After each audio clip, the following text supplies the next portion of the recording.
This call is now being recorded. Acha ji, last week we discussed the programs in general.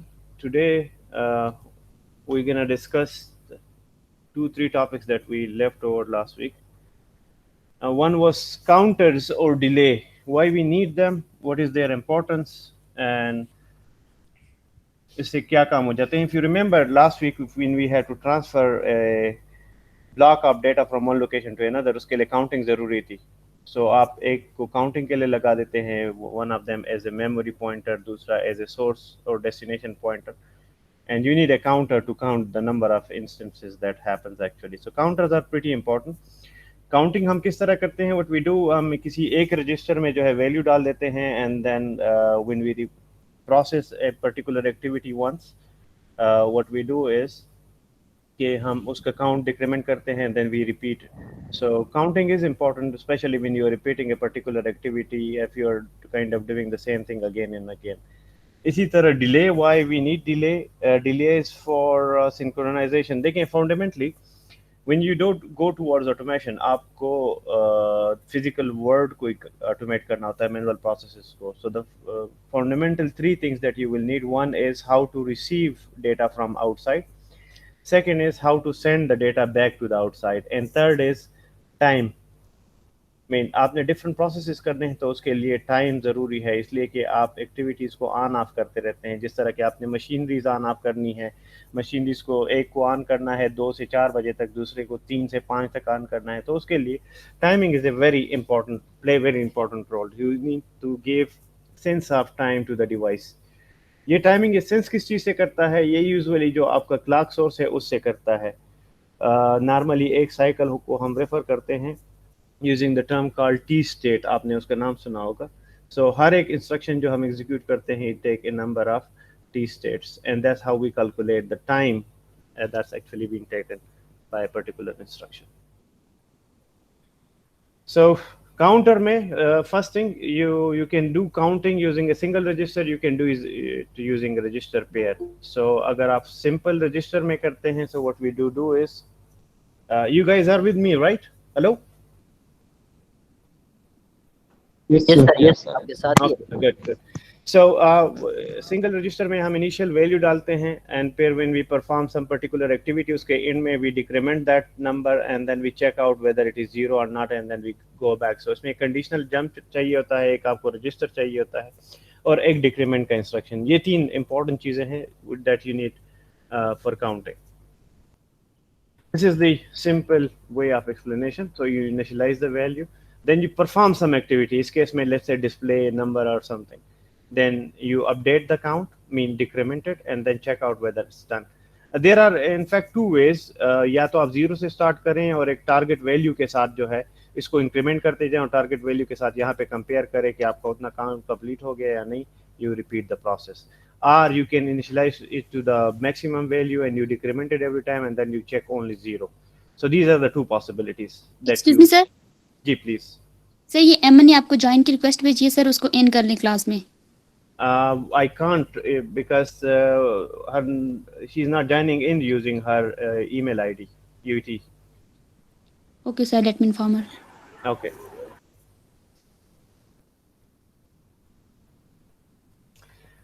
अच्छा, this is an example. Let's say आपने एक register सी में ये value डाल दी, ये डिक्रीमेंटेड, ठीक है, and then you check out whether it's zero or not. So this is how you kind of create a count. So this one is going to count, it's 15H.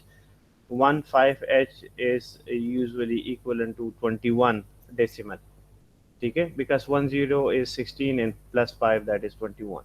So this is a simple assembly. ये ALP stands for assembly language program, implementation of a simple loop structure. अच्छा, we can also जब आपकी count जो है 255 से बढ़ जाए, then naturally you need a bigger number. We can not keep it in a single register, तो उसके लिए फिर हम रजिस्टर पेयर यूज़ करते हैं. लेकिन रजिस्टर पेयर में इशू ये है कि जब आप DCX या INX इंस्ट्रक्शन यूज़ करते हैं, उनसे फ्लैग्स इफेक्ट नहीं होते. So how you get to know कि जी आपका काउंट कंप्लीट हो गया या नहीं? सो उसका तरीका ये है कि हम आखिर में जो रजिस्टर पेयर के दोनों रजिस्टर्स हैं उनको आपस में आर करते हैं. जब दोनों जीरो होंगे तो तब ये जीरो फ्लैग को इफेक्ट करेंगे और उस जीरो फ्लैग को हम चेक करते हैं. How we do that, I will explain that using an example, but let me repeat again. Using register pair, जब आपका काउंट 255 से बढ़ जाए तो then we use register pair, इसलिए कि वो फिर 16 बिट नंबर बन जाता है and your count can go up to 65536. so that's the maximum number that you can possibly count to using register pair. लेकिन इशू ये है कि उसको जब हम लेट से डिक्रीमेंट करते हैं या इंक्रीमेंट करते हैं उससे फ्लैग इफेक्ट नहीं होते, उसके लिए DCX और INX के दो इंस्ट्रक्शन यूज होते हैं, ठीक है ना. और वो इंस्ट्रक्शन जो है they are usually kind of affected. Excuse जी प्लीज. सर, थोड़ा स्लो पर आया करें. अच्छा, ठीक ठीक ठीक ठीक.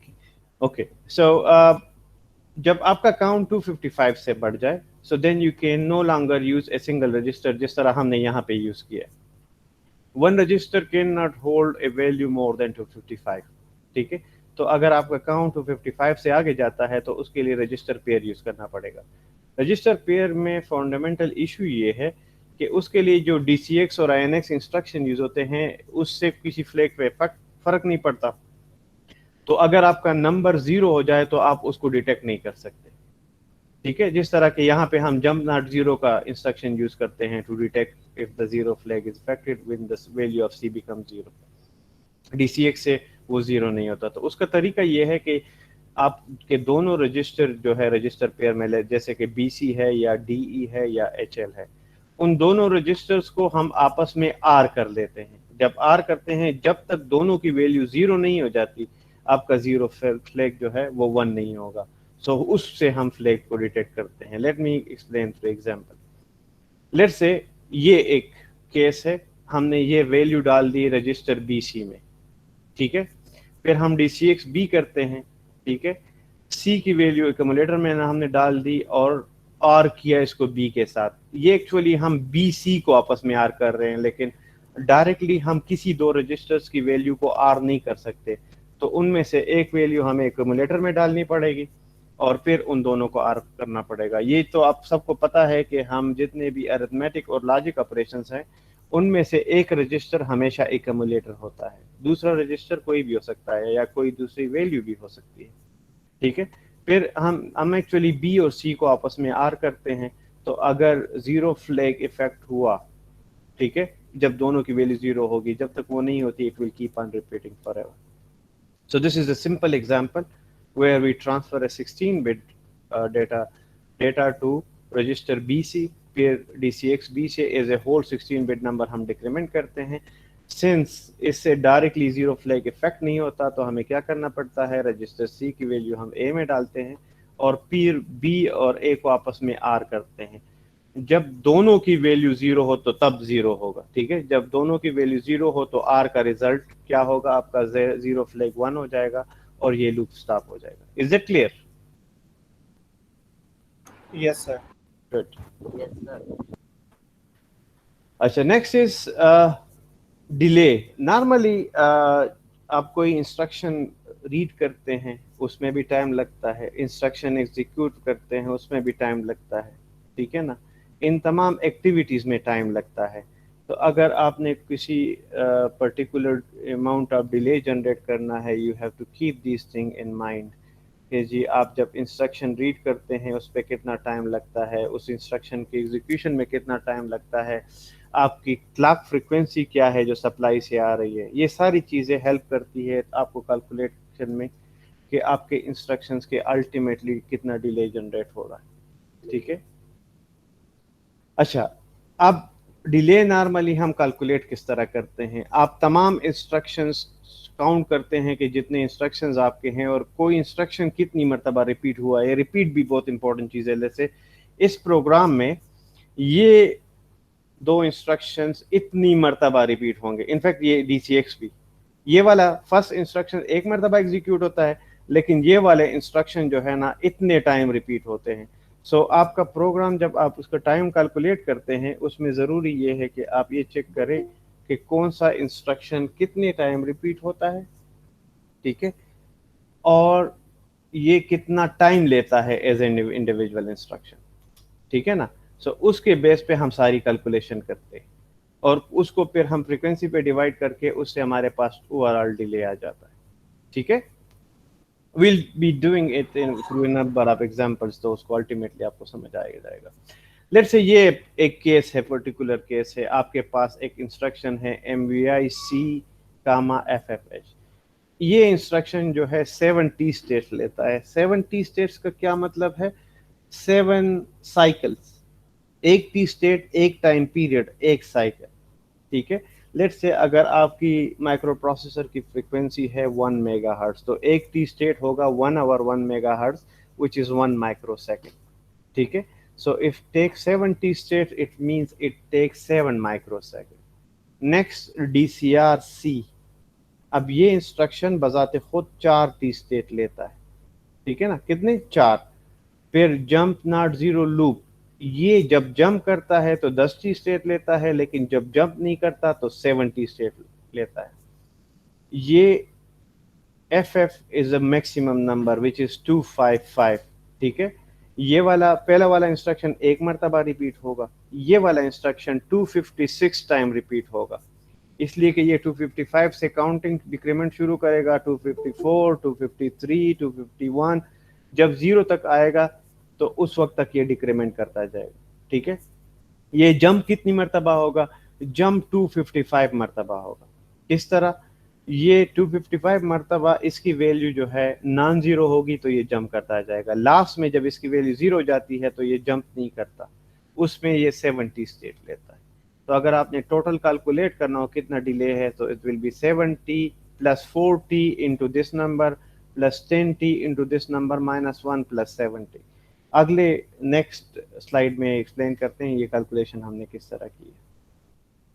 अब this is how we actually calculate. So your total delay is equal to delay of the outside loop.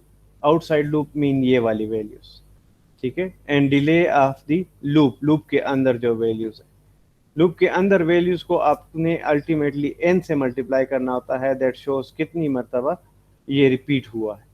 ठीक है ना, so this is how we calculate the overall delay of a specific program. अब यहाँ पे हम ये पिछले ही programme के नंबर्स को उठाते हैं और उसकी बेस पे कैलकुलेशन करते हैं। फार्मूला क्या होगा? The first one take 7T state, so उसके बेस MVI का जो इंस्ट्रक्शन है, ठीक है ना, आउटसाइड लूप जो ये था, सॉरी ये 7T state, so this is your T0, sorry ये, ठीक है। फिर आपके पास TL है, ठीक है ना। अब 14 इंटू 255 ये कहाँ से आया? ये आया आपके पास 4 प्लस 10 14, ठीक है। ये दोनों कितनी मरतबा रिपीट होते हैं? 255, ठीक है। लास्ट टाइम ये जंप नहीं करता तो उस पे 7T आता है, तो ये यहाँ पे हमने -3 किया हुआ है। This -3 is to reduce from 10T to 7T। तो यहाँ से हमें लूप का टाइम कैलकुलेट होके मिलता है which is equal to this much. इन दोनों को हम ऐड करते हैं, हमारे पास टोटल टाइम आ जाता है, ठीक है। उसको फिर हम मल्टीप्लाई करते हैं T की वैल्यू। T की वैल्यू कहाँ से आती है? माइक्रो प्रोसेसर की फ्रीक्वेंसी से। So if the frequency is 2 megahertz, 1 over 2 megahertz is equal to 0.5 microsecond. तो total delay of the program, ये जो प्रोग्राम लिखा हुआ है, इसका टोटल डिले आता है हमारे पास 1.787 मिलीसेकंड। Is this clear? ये एक चीज नोट करें, ये इंग्लिश पे फोकस ना करें, ये आपको बाद में चीजें याद दिलाने के लिए। इस वक्त जो मैं एक्सप्लेन कर रहा हूँ, जो चीजें पॉइंट आउट कर रहा हूँ ना, ये अंग्रेजी में साथ में लिखी हुई है, बट द थिंग इज कि मैं एक्सप्लेन कर रहा हूँ तो आप उस पॉइंट पे फोकस करें। You don't have to read from the slide for now. Sir एक बार फिर रिपीट कर ले सर। चले मैं दोबारा रिपीट कर लेता हूँ। ये एक छोटा सा प्रोग्राम है और हम चाहते हैं कि कैलकुलेट करें कि ये प्रोग्राम कितना डिले जनरेट करता है। ये पहला स्टेटमेंट सिर्फ एक मरतबा एग्जीक्यूट होता है, आपको पता है ना, MVI C, ठीक है। और ये कितना टाइम लेता है? 70 स्टेट। फिर उसके बाद हम ये डिक्रीमेंट करते हैं और जंप रिपीट करते हैं, जब तक ये 0 नहीं होता हम ये वाला रिपीट करते हैं, ठीक है। तो अगर हमने टोटल डिले कैलकुलेट करना हो, that is equal to the delay of this statement outside and delay of the loop. So this is represented by TO, this is represented by TL, ठीक है। So total delay is equal to TO, delay outside the loop, plus TL which is delay inside the loop। कर लिया हमने। फिर हमने क्या करना है, आउटसाइड द लूप डिले कितना टी स्टेट ले रहा है, 70 स्टेट ले रहा है, so you go back, it takes 70 states, ठीक है। डिले इनसाइड द लूप कितना है, 14 इंटू 255, ये कहाँ से आया हमारे पास, 4 + 10 14, और ये FF is representing 255, so they are going to be repeated 255 times, so it is multiplied by 255। अच्छा, लास्ट में ये जंप नहीं करता तो that takes 70 स्टेट, तो हमने इसको एज ए 10 कंसिडर किया था, तो इसलिए हमने फिर यहाँ से -3 किया, that for that last one, so उससे total number of T states निकल आए विच इज 3 5 6 7। इन दोनों को ऐड किया, हमारे पास total number of T states आ गए, ठीक है। एंड देन हमने डिले कैलकुलेट करना है, तो वो डिपेंड करता है आपकी फ्रीक्वेंसी पे। अगर सप्लाई की फ्रीक्वेंसी 2 मेगाहर्ट्ज है तो उसके मुताबिक टी की वैल्यू होगी 0.5 माइक्रोसेकंड, ठीक है। इन दोनों को मल्टीप्लाई करें and you will get the total delay of the program which is 1.787 millisecond. Is that clear? Yes sir. Good. Sir ये फ्रीक्वेंसी तो 1 डिवाइड बाय टाइम तो 1 डिवाइड बाय फ्रीक्वेंसी होता है, तो 1 और 2 मेगाहर्ट्ज से 0.5 माइक्रोसेकंड आएगा। जी जी 1 डिवाइड बाय 2.5 ही आता है। जी जी जी। Is it clear? Yes sir. Yes sir. Yes sir. अच्छा, नेक्स्ट इज, अगर हमें ज्यादा डिले चाहिए, एक रजिस्टर मैक्सिमम 255 टाइम ये प्रोग्राम को वो करता है ना, तो उसके बेस पे अगर आपने नोट किया हो तो डिले हमारे पास 1.787 मिलीसेकंड है। हमें बाज़ों का ज्यादा डिले चाहिए होता है, सेकंड्स में चाहिए होता है, ठीक है ना। तो वो वाला डिले किस तरह जनरेट करेंगे? Naturally we have to increase the number. इसमें एक रजिस्टर में हमने सिर्फ एक वैल्यू डाली थी, मैक्सिमम 255, ठीक है। तो हम क्या करते हैं, instead of 1 register we use a register pair, ताकि ये नंबर बढ़ जाए, ठीक है ना। तो उसके लिए हम क्या यूज करेंगे, रजिस्टर पेयर यूज करेंगे, DCS का इंस्ट्रक्शन यूज करेंगे, उसमें आरिंग भी आएगी। So this is the program, वही जो थोड़ी देर पहले हमने लिखा था। इसमें LXI B 1000H, ठीक है, इट टेक्स 10 स्टेट्स। नेक्स्ट है DCX B, it takes 60 states. फिर ये वाली इंस्ट्रक्शन है, C की वैल्यू डाल दी, फिर ये R की इंस्ट्रक्शन हो गई, और फिर ये जंप नॉट 0। अब ये प्रोग्राम निस्बतन ज़्यादा टाइम लेगा, क्यों? इसलिए कि एक बहुत बड़े नंबर को हम डिक्रीमेंट कर रहे हैं। इसकी समझ आ रही है ना? Yes sir. And these are the must instruction, इनमें से कोई भी इंस्ट्रक्शन आप नहीं हटा सकते। डिक्रीमेंट भी ज़रूरी है, ये कॉपिंग और आरिंग भी ज़रूरी है, इसके बगैर हम चेक ही नहीं कर सकते कि आपका नंबर 0 हो गया या नहीं। So these steps are important when you are using register pair. Is that clear? Hello? Yes, Good. Yes sir. Yes sir. Good. अब देखते हैं कि ये कितना टाइम लेता है। Outside loop delay is LXI instruction है, इट टेक्स 10 स्टेट, ये वाला, ठीक है। इनसाइड लूप 24 इंटू 4096 इन्होंने किया है, ठीक है ना। ये जो 1000H है, this is equal to 4096 decimal number, ये आप कैलकुलेटर पे निकाल भी सकते हैं, ठीक है। अच्छा, ये 6 + 4 10 + 4 14 + 10 24, ठीक है। तो ये आपके पास 24 आ गया। आखिर में हम जंप नहीं करते, तो इंस्टेड ऑफ 10 इट इज 7, तो उस नंबर को एडजस्टमेंट के लिए हम ओवरऑल नंबर से 3 माइनस करते हैं। इससे टोटल नंबर ऑफ आपके पास टी स्टेट्स आ गए, ठीक है। इन दोनों को आपस में ऐड करते हैं और टी की वैल्यू से मल्टीप्लाई करते हैं। लेट्स से सेम 2 मेगाहर्ट्ज का प्रोसेसर है, तो अब हमारे पास 49 मिलीसेकंड का डिले आ गया। प्रीवियसली कितना था? 1.7 millisecond. Is this clear? Yes sir. Yes. Yes sir. Good. Do you want me to repeat it? No sir.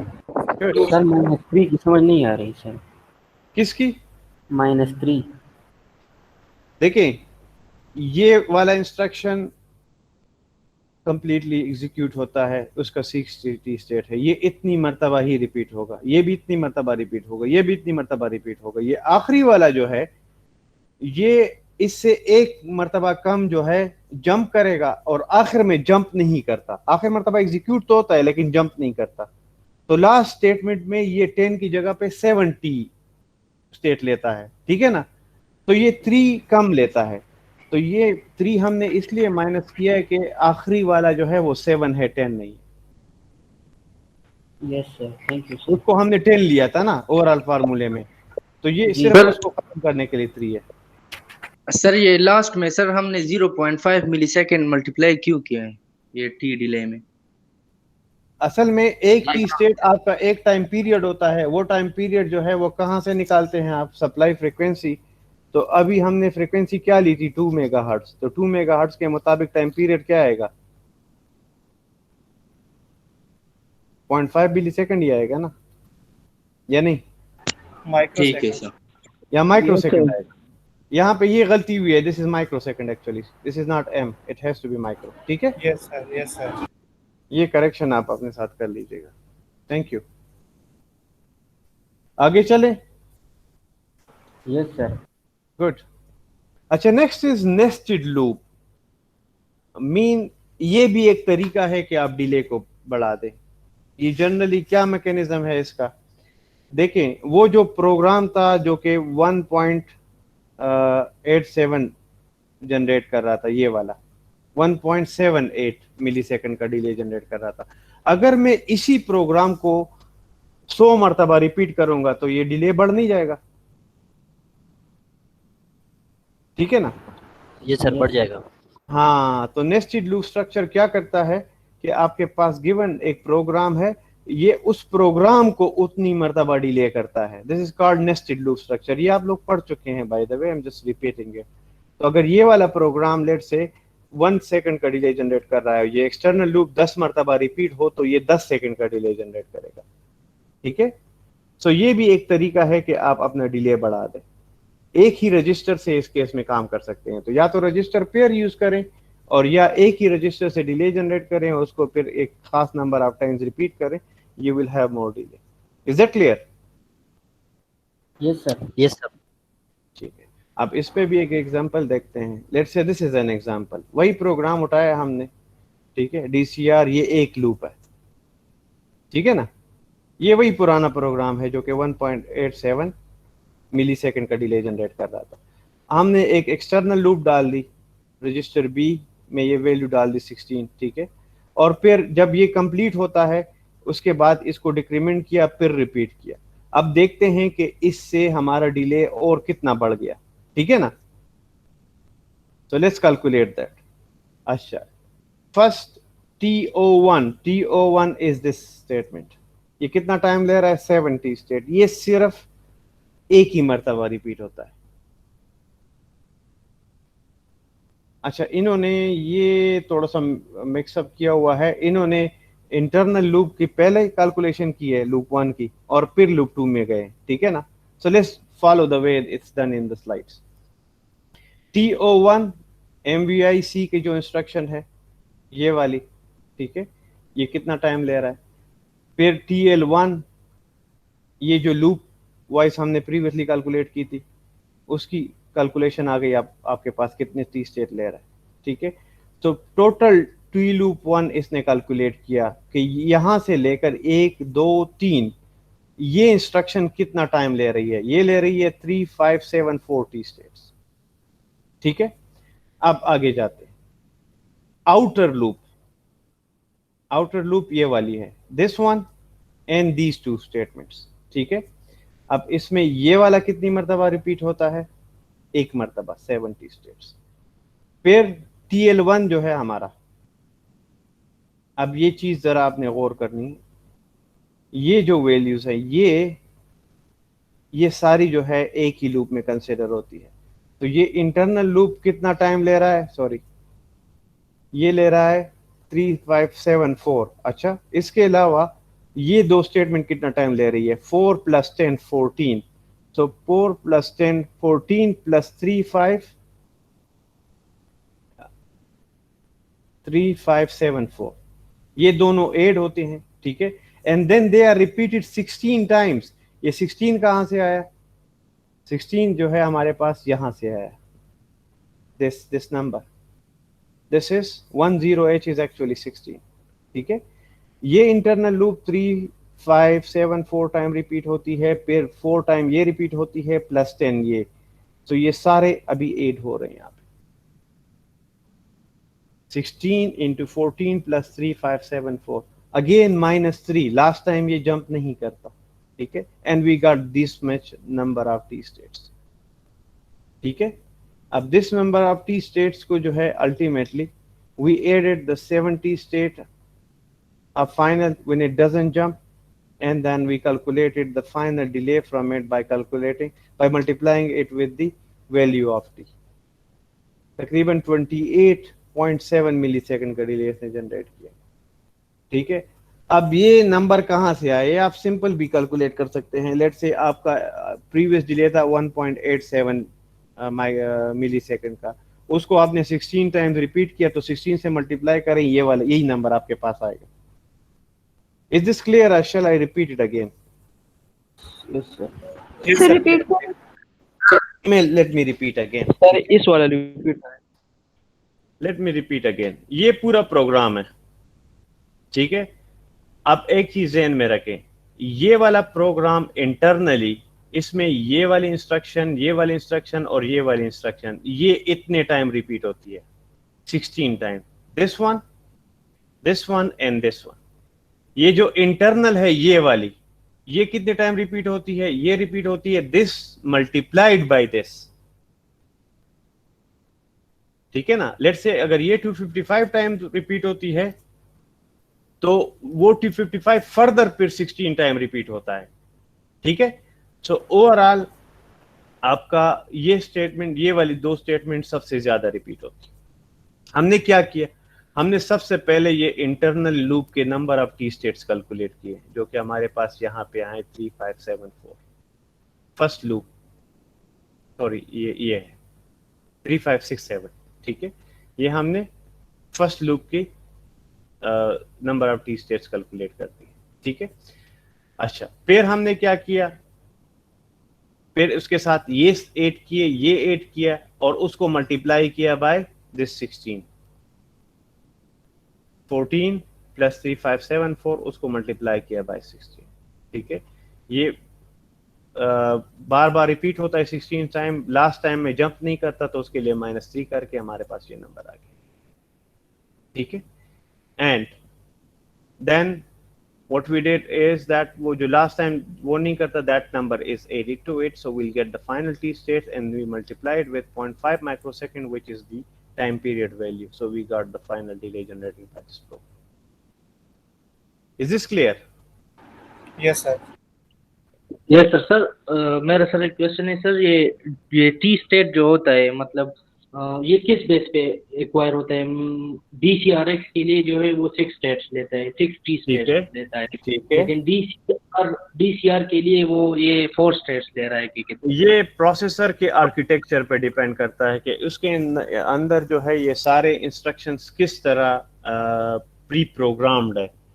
ठीक है ना, कि प्रोसेसर उनको एग्जीक्यूशन में कितना टाइम लेता है। एक चीज फिक्स है, फेच साइकिल हमेशा 3 टी स्टेट लेता है। फेच साइकिल किसे कहते हैं? जब आप कोई इंस्ट्रक्शन रीड करते हैं उसके बाद टाइप ऑफ इंस्ट्रक्शन के मुताबिक उसकी एग्जीक्यूशन टाइम कम ज्यादा होता है।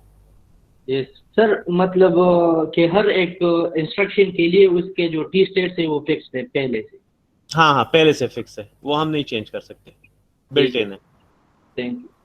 ठीक है सर, अगर टाइम एक्सक्यूज मी सर, जी जी जी सर अगर टाइम डायग्राम थोड़ा एक्सप्लेन कर ले, अगर एक इंस्ट्रक्शन का कि फिट साइकिल की थोड़ी समझ आ जाएगी, किस तरह 3 साइकिल ले रहा है या 4 साइकिल ले रहा है। टाइम डायग्राम देखिए, यस सर। मैं एक सिंपल एग्जांपल आपको समझा देता हूँ।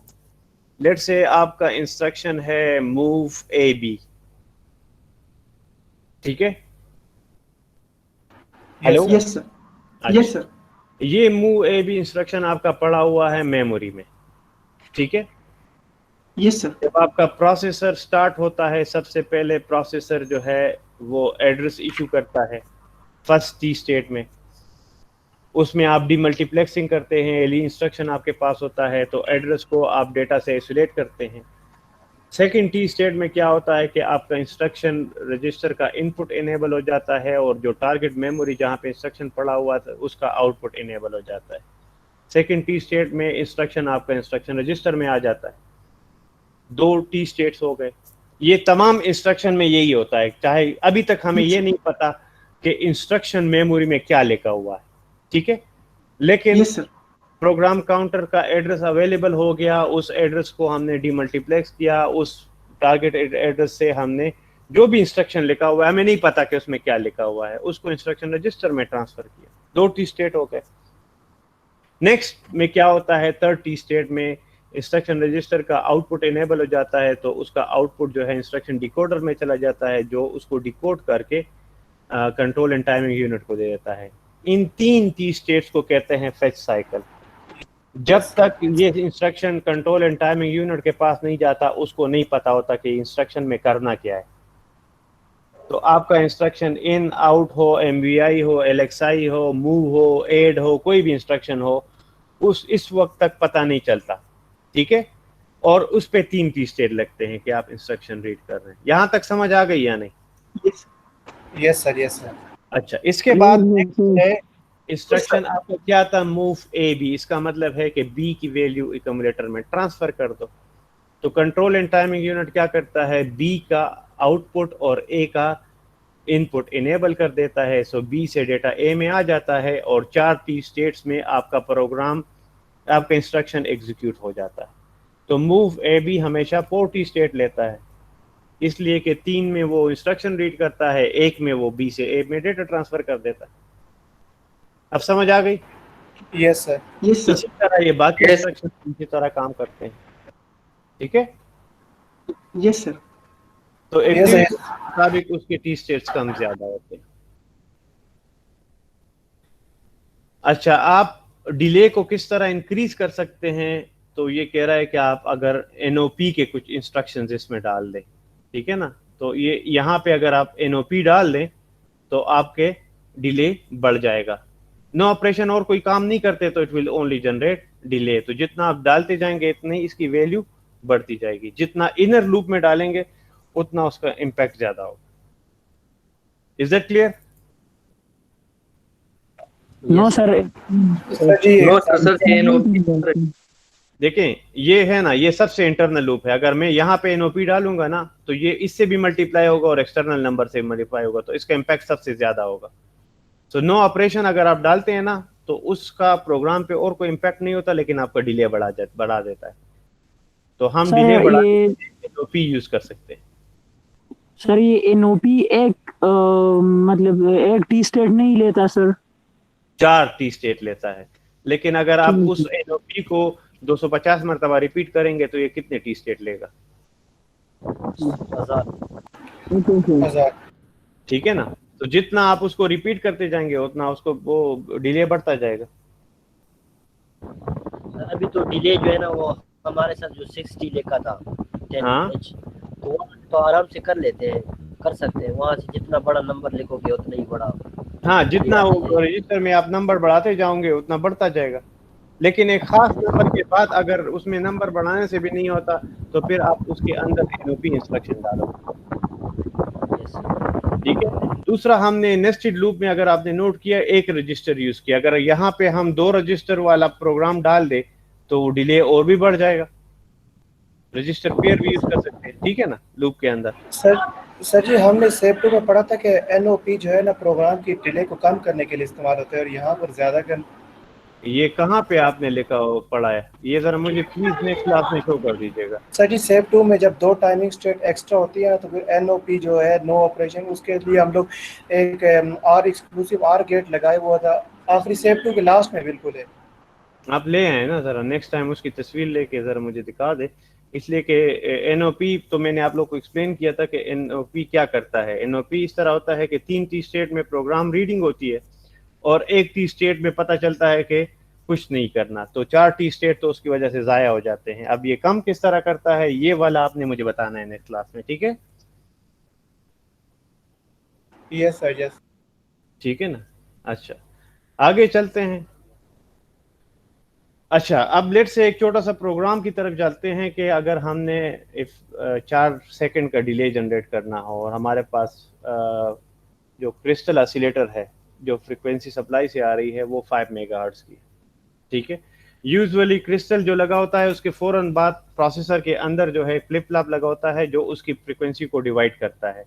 तो आपके सप्लाई को हमेशा उसकी हाफ फ्रीक्वेंसी मिलती है। In this case it is going to be 2.5 megahertz, ये चीज़ आप हमेशा जहन में रखें। इसके मुताबिक टी की वैल्यू क्या आएगी? 0.4 microsecond. It is actually 1। Sir ये रिपीट करें पूरा। देखें आप जितने भी आपके वो होते हैं, क्या नाम है, सीक्वेंशियल सर्किट्स होते हैं, प्रोसेसर, कंट्रोलर, बाहर आप क्रिस्टल ऑसिलेटर लगाते हैं यूजुअली, ठीक है। हाई फ्रीक्वेंसी पे क्रिस्टल की काम करता है। तो जो ही बाहर से जो भी फ्रीक्वेंसी आती है वो इंटरनली फ्लिप फ्लॉप लगा होता है, वो डिवाइड करता है। टोगलिंग फ्लिप फ्लॉप आप लोगों ने पढ़ा है ना, टी फ्लिप फ्लॉप, उसका क्या काम है? वो फ्रीक्वेंसी को डिवाइड करता है बाय 2। तो आपके सप्लाई सिस्टम को जो है इसकी हाफ फ्रीक्वेंसी। Yes sir. अच्छा, सो 2.5 मेगाहर्ट्ज आपकी सप्लाई आ रही है, उसके मुताबिक आपकी टी की वैल्यू क्या आएगी? 0.4 माइक्रोसेकंड, ठीक है। अच्छा, अब ये क्या कह रहा है कि आपने 4 second write a program to generate a delay of 4 second. 4 second delay generate करने के लिए क्या करना पड़ेगा? कितने टी स्टेट्स आपको चाहिए? So you have to divide this 4 divide by this number, इसके बाद आपके पास नंबर आ जाता है, ठीक है। जी जी प्लीज। सर ये हमने डिले को इंक्रीज करने का मेथड पढ़ा है यहाँ पे, लेकिन सर डिले को तो यूजुअली एज अ ड्रॉबैक लिया जाता है, तो सर ये डिले किस लिए यूज किया जा सकता है? मतलब हम खुद ये कहाँ पे आपने पढ़ा है कि डिले को एज ए ड्रॉबैक कंसीडर किया जाता है? नहीं सर, देखिए हम अपने सेल फोन में भी देखते हैं, अब चीजें अगर डिले हो रही हैं, मतलब टाइम ज्यादा ले रही हैं, तो ये हम ड्रॉबैक ही लेते हैं ना कि ये तो स्लो हो गया या ये चीजें आहिस्ता हो रही हैं। नहीं, दैट्स अ डिफरेंट डिले। देखें, डिले का मैंने एक्सप्लेन भी किया था लास्ट क्लास में भी। डिले का मतलब ये है कि लेट्स से आप किसी के घर के बाहर जाते हैं, बेल करते हैं, ठीक है। अगर आप वेट नहीं करते तो आप उस बंदे से कभी सारी जिंदगी भी नहीं मिल सकते। Delay is for synchronization. बात समझ आ रही है? यस सर, ठीक है ना। अगर आप बेल करते हैं और इंतजार नहीं करते तो क्या करेंगे? आप चले जाएंगे ना। Yes sir. हाँ, तो delay is use for synchronization, कि दो मुख्तलिफ एक्टिविटीज आपस में सिंक्रोनाइज हो जाए। इसी तरह अगर आपने वॉशिंग मशीन को घर में ऑन किया हुआ है और आप चाहती हैं कि ये 1 घंटे तक ऑन हो, तो मशीन को किस तरह पता चलेगा कि 1 घंटा हो गया? वो सर टाइमिंग है। हाँ, टाइमिंग क्या चीज है? डिले ही है ना। जी सर। ठीक है ना। आपके पास डिजिटल वॉच है, उसमें ये टाइमिंग कहाँ से आती है? ठीक है। आपके मोबाइल फोन में वॉच है, आप स्टॉप वॉच ऑन करते हैं, उसमें वो 1 सेकंड 2 सेकंड, उसको कैसे पता चलता है? डिले से ही पता चलता है ना। Yes sir. ठीक है। अब ये कह रहा है ये program write a program to generate a delay of 4 second, ठीक है। और आपने प्रोसेसर के बाहर ये 5 मेगाहर्ट्ज का क्रिस्टल लगाया हुआ है। सबसे पहले चेक करें कि इसका एक टी स्टेट कितने बराबर होगा? 0.54 माइक्रोसेकंड। आपको नंबर ऑफ टी स्टेट्स कितने चाहिए? डिजायर्ड डिले कितना है डिवाइड बाय एक टी स्टेट कितना टाइम लेता है। So you need 1 million T states. जी क्वेश्चन। सर जी वो मैंने निकाल लिया जो आप कह रहे थे ना, आपको दिखाऊं? अभी क्लास के बाद can we do that? Sir मैं आपके साथ स्क्रीन शेयर करूंगा आफ्टर द क्लास, ठीक है ना, once we are done with the class, ठीक है। Yes sir. हाँ, बाज़ औक़ात बाज़ जगह पे चीजें लिखी होती हैं, उसको एज इट इज नहीं लेते, मेटाफोर्स और उससे आगे पीछे भी कुछ स्टेटमेंट्स होती हैं। मैं आपको एक सिंपल एग्जांपल देता हूँ। कुरान में एक जगह पे है तुम पर कताल लाजिम किया गया है। अब कुरान का तर्जुमा है उसका एग्जैक्ट, लेकिन उससे आगे कुछ स्टोरी भी है, ठीक है। अगर आप वो पूरा नहीं पढ़ते तो वो गलत तरफ जाता है, and it is actually being used by many extremist. So हर जगह पे स्टेटमेंट एज इट इज नहीं लेनी होती। This is why I ask you to show me the evidence, not that I didn't trust you. I hope you understand that part. Yes sir yes. Excuse me sir. जी please. ये time पर 1 T state 0.4 microsecond, ये किधर से हमें पता चले कि 0.4 है? ये 1 divide by 2.5 megahertz. Yes sir, ठीक है। Yes sir. आगे चले, हमने अभी प्रोग्राम भी लिखना है ना, ठीक है। Yes, Yes, sir. sir. Yes, sir. So this is the program, let's say. Simple program. LXI B, comma count, DCX B. ये सिंपल सा प्रोग्राम, ठीक है। अब हमने कैलकुलेशन करनी है यूजुअली। अच्छा, ये स्टेप जो है मैंने आप लोगों के लिए छोड़ा हुआ है, just one step for you guys to try at home, कि 1 मिलियन का काउंट आपने किस तरह निकालना है। So the way it's gonna work is कि आप लोग, you will find out a program, write it down and then send me the email. आपकी ग्रेडिंग आपकी उसके मुताबिक होगी कि who send me the email first and then second and so on. Is that clear? Sir जी ये क्या करना है? 1 मिलियन, हाँ, मतलब 1 मिलियन टाइम रिपीट हो। 1 मिलियन नहीं, 1 मिलियन टी स्टेट्स बराबर करने। सही है, सही है। ठीक है ठीक सर है? जी, ओके ओके। 24 सर, आवर्स जो मैक्सिमम टाइम इसके लिए। सर जो भी प्रोग्राम हो, हाँ, सिर्फ 1 मिलियन टी स्टेट्स बराबर करने आप। Yes yes sir. सर, फिर ये जो उसका काउंट है ना, काउंट यहाँ पर हमने वैल्यू गेस करनी कितनी है। मुझे नहीं पता, मैं तो एग्जांपल दिया है। सर लेकिन सर इसमें पे ये मतलब अभी ये एलेक्सा भी है सर, इसका इस इंस्ट्रक्शन का सर हमें टी स्टेट्स का पता नहीं, तो सर हम ये कैसे बताया फाइंड था कि करेंगे? 10 टी स्टेट है, बुक में है, पूरा लिस्ट गिवन है, पूरी लिस्ट बुक में गिवन है। ठीक है सर, फिर ठीक है, इन तमाम इंस्ट्रक्शंस के हैं और इसके तो स्लाइड्स में भी हैं जो मैंने शेयर किए हुए हैं अभी। सर ये गूगल क्लासरूम में फिर आपको अपलोड करेंगे? हाँ, ये लेक्चर तो मैं अपलोड करूंगा वहाँ पे। नहीं, वो आपने मुझे नहीं, ईमेल कर खाली। आपका ईमेल तो हमारे पास नहीं आपके है। आपके पास है, डोंट वरी। Yes sir. ठीक है। अच्छा, so this is how you generally do it. The process क्या है कि आप रजिस्टर इनिशियलाइज करेंगे and then you degree and then you kind of repeat the whole process. ठीक है ना, this how you design it. अच्छा, आगे let's say this is another way of explaining the same thing. वही programme है आपके पास, let's say, ठीक है, एंड 10 प्लस लेट्स से आपके पास 2 मेगाहर्ट्ज फ्रीक्वेंसी है, तो उसकी क्लॉक टाइम निकल आती है 0.5 माइक्रोसेकंड। ठीक है, MBI इंस्ट्रक्शन कितना टाइम लेता है? 70 स्टेट्स, तो उससे आप डायरेक्टली टाइम निकाल सकते हैं। Time delay in the loop कितना आता है? ठीक है, तो उसमें ये n is an important factor. ठीक है, ये n10 लिखा हुआ है, इट एक्चुअली मींस के डेसिमल नंबर, तो FF हेक्स में है, उसको डेसिमल में कन्वर्ट कर दें, दिस इज 255, तो ये लूप का आपका डिले आ गया 1.8 millisecond.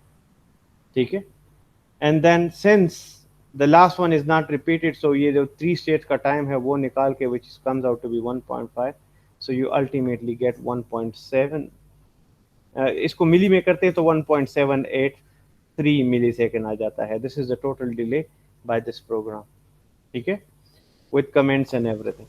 This was actually explained earlier on, it's just more detailed explanation. ठीक है, अच्छा आगे चलते हैं। आप रजिस्टर पेयर का अर्लियर मैंने एक्सप्लेन किया था, this is a different number this time. ठीक है, and it takes 10 the first statement पे DCX move R jump not 0 and then you calculate the overall delay which comes out to be 109 millisecond। ठीक है, delay loop with in A loop हमने explain किया था ये, and the delay calculation is given for a different question. यहाँ पे number different है, वहाँ पे डिफरेंट था, so it's another example of the same thing.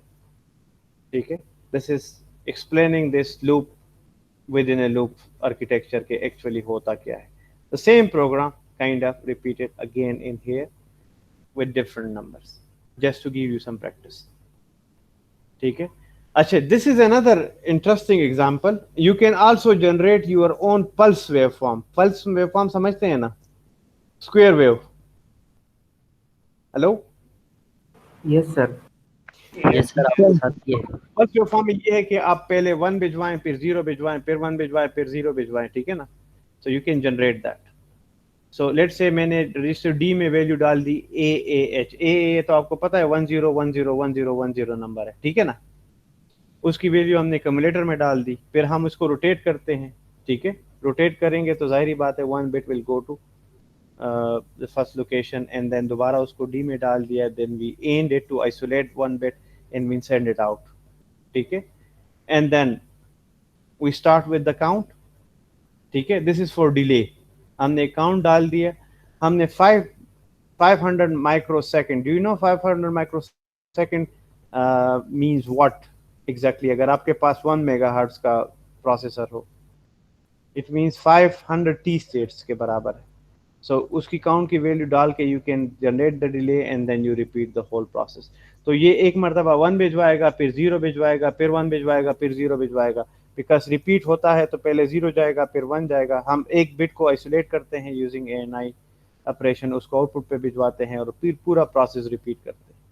हर मरतबा रोटेशन के बाद आपने नोट किया है कि हम ओरिजिनल वैल्यू स्टोर करते हैं और एक्यूमुलेटर से एक बिट आइसोलेट करके आउटपुट पे भिजवाते हैं, and then this is the small program जो कि डिले जनरेट करता है।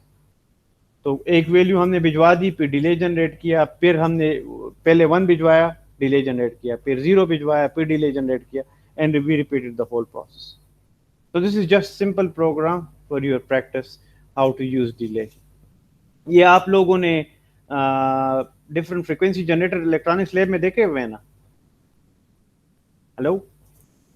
Yes sir. हाँ जी, इलेक्ट्रॉनिक्स लैब में सिर्फ एक दिन के लिए गए बस, कोई नहीं है। एक लैब ये फ्रीक्वेंसी जनरेटर हम माइक्रो कंट्रोलर के कोर्स में वैसे जनरेट भी करेंगे। रेक्टेंगुलर और ट्रायंगुलर वेव फॉर्म, ये सारे सॉटूथ वेव फॉर्म ये हम जनरेट करेंगे। So you will learn how to do it. तो वो डिले का अगेन डिले का यूटिलाइजेशन आ जाती है कि अगर आपने अपनी मर्जी की फ्रीक्वेंसी जनरेट करनी हो तो you need delay, you need to know कि कितना डिले जनरेट करना है।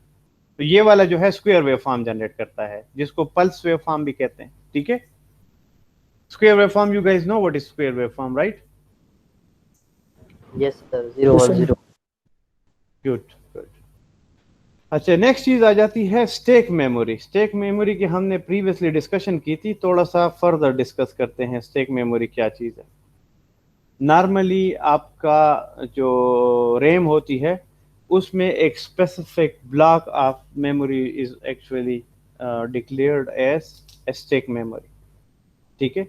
और उसमें लास्ट लोकेशन यूजुअली, चूंकि स्टेक में जब आप चीजें रखते हैं ना तो वो डिक्रीमेंट होना शुरू हो जाती है। हमने प्रीवियस लेक्चर में डिस्कस भी किया था। तो यूजुअली आपकी रैम की जो लास्ट लोकेशन होती है वो हम स्टेक पॉइंटर में डाल देते हैं, और फिर जो भी चीज़ हम इस पे स्टोर करते जाते हैं आपका स्टेक पॉइंटर डिक्रीमेंट होता है।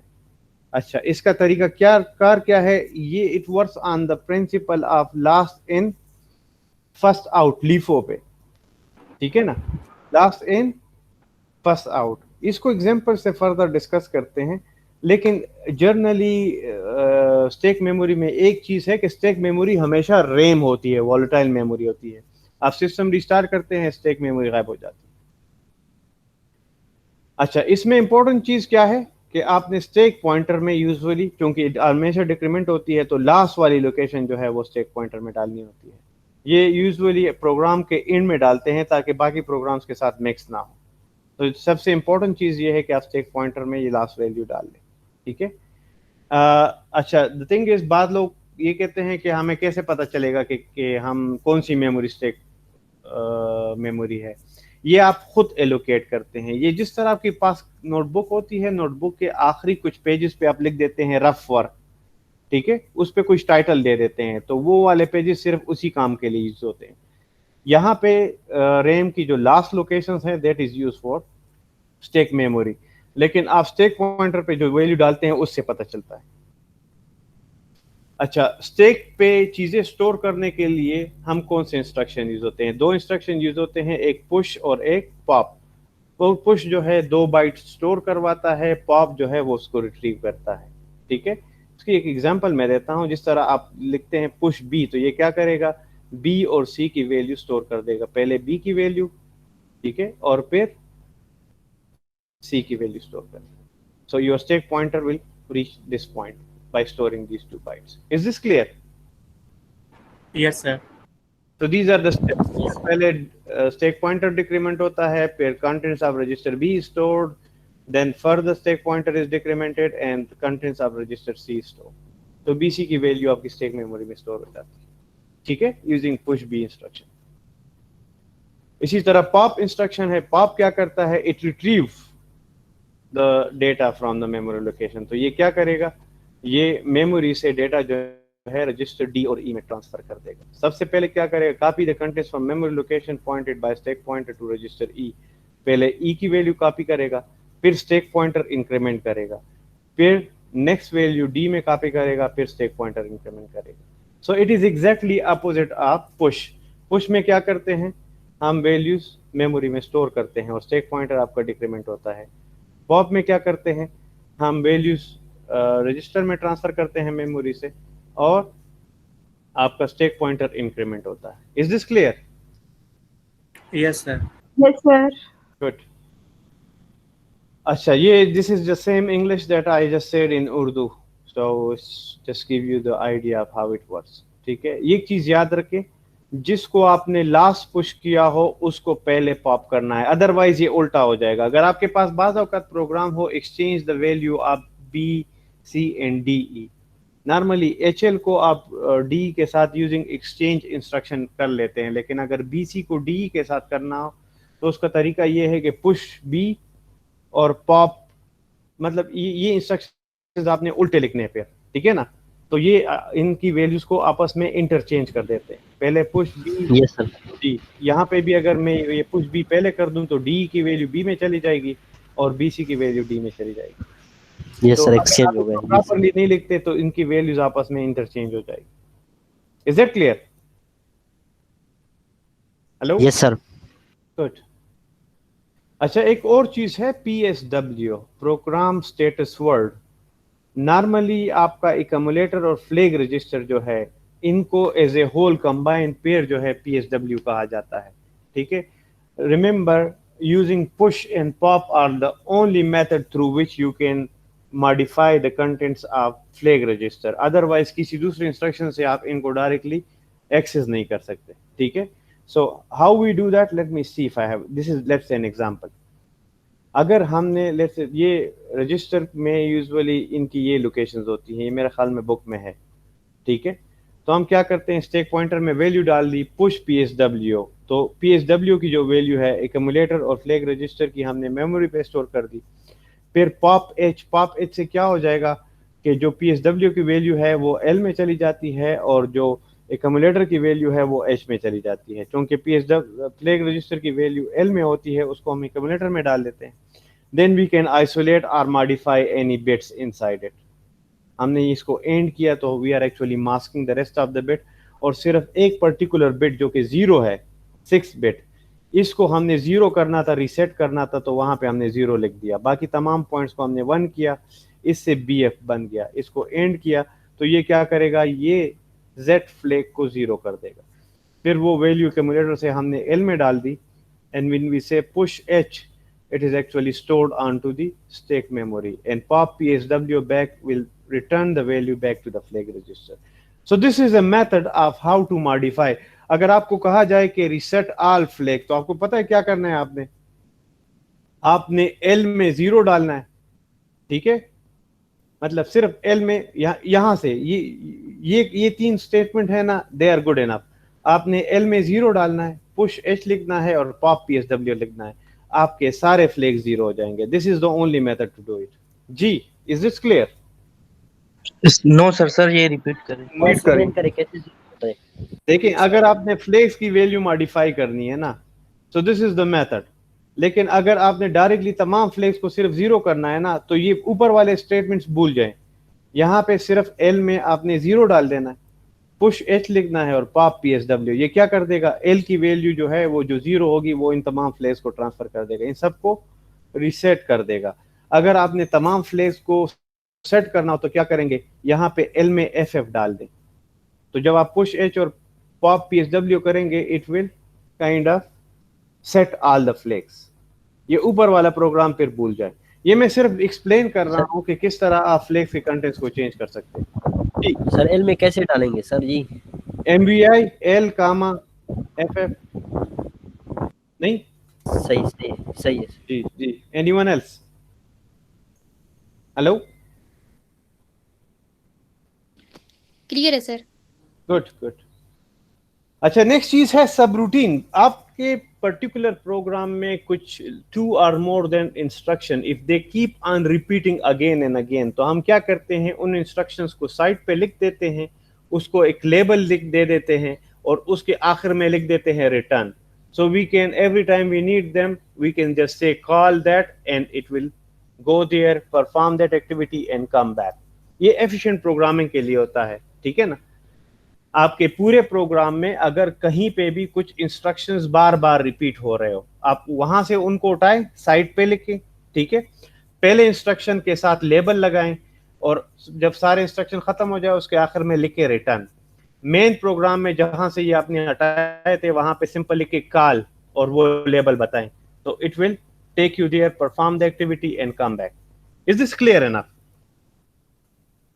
Yes sir. Yes sir. Yes sir. General concept of it, ये अंग्रेजी में यही चीजें लिखी हुई है, ठीक है, सेम वे इट्स डन। अच्छा, जब आप कॉल करते हैं व्हाट हैपेंस, आपकी करंट लोकेशन जो है वो स्टैक मेमोरी पे स्टोर हो जाती है, ये हमने लास्ट वीक डिस्कस की थी। So when you say return it will bring you back to the same location, ठीक है। Hello, yes sir. Good. Yes sir. Yes sir. Return will bring you back to the main location.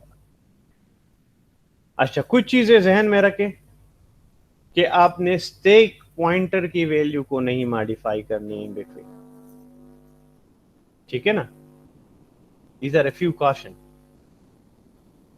So otherwise क्या होगा कि जो जहां से आप चले थे वो जगह मॉडिफाई हो जाएगी and you won't be able to come back, ठीक है। So ये चीज ध्यान में रखें। अच्छा, आपने अगर किसी सब रूटीन को वैल्यू पास ऑन करनी हो, hello, you guys are still there, right? Yes sir. Actually मेरे साइड दोबारा चली गई, for some reason there is fluctuation in this in university today.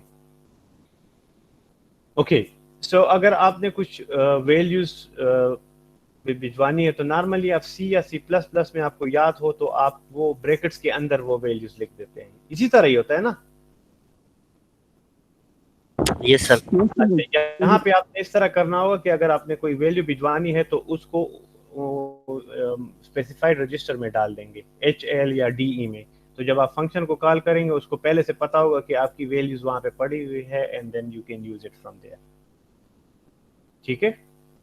That's how we pass on the values the function. लेकिन इसकी ज्यादा practice अब जब micro controller में प्रोग्रामिंग करेंगे, माइक्रो कंट्रोलर में ये होगा कि हम रियल टाइम में प्रोग्राम लिखेंगे, कंपाइल करेंगे, फिर उसी वक्त हार्डवेयर में सिमुलेशन एनवायरनमेंट होगी, लेकिन हार्डवेयर में इंप्लीमेंट करेंगे, so you will have better practice in understanding of this, ठीक है। But since I have to go through all this to ensure कि जी आपको पढ़ाए गए हैं, this is why. Call by reference भी है, बाज़ औक़ात कॉल बाय वैल्यू भी है। Yes sir. Yes sir. ठीक है, so you can have the values in the register. Push pop में ऑर्डर का ख्याल रखें, ठीक है। ये सम कॉशंस जो कि ऑलरेडी मैं आपको बता चुका हूँ। अच्छा, कंडीशनल कॉल्स, कंडीशनल रिटर्न्स, ये हम प्रीवियसली लास्ट क्लास में डिस्कस कर चुके हैं, ठीक है। Okay, this is just a small program for you guys to do some practice with. Otherwise, that's it for me. Before midterm का जो आपका कोर्स है वो इसके साथ खत्म हो जाता है, ठीक है जी। So thank you sir. You guys seems to have questions, so I'm all here now. जी, please. Excuse me, sir. Excused. Sir आपने जो एक क्वेश्चन दिया कि ये खुद करना है तो इसके लिए थोड़ा टाइम ज्यादा